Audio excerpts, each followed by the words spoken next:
Hello techies, this is Lab. We're going to connect to Wi-Fi. So the first thing we want to do is to go into settings, and while in settings we want to locate Wi-Fi, and we'll go ahead and turn this on. It will bring out a list of Wi-Fi. We want to select CompTIA and input the password given to us. I'm going to type it in, but you can always copy it and paste to save a time.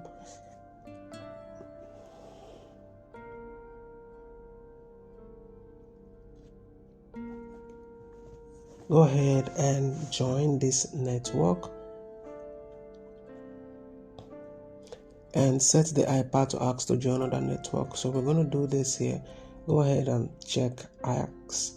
Let's go back, and the next thing is to set the iPad not to join or to join other network. We'll go ahead and check our answers and everything is correct. If you find this video helpful, like and subscribe. And if you're having challenges with any of your tech courses, either due to work issues, health issues, or family issues, and you've not been able to do a lot of your quizzes, labs, discussions, and assignments, you can reach me through my WhatsApp number, and I'm going to ensure you come out with an A at the end of the course. Thank you for watching.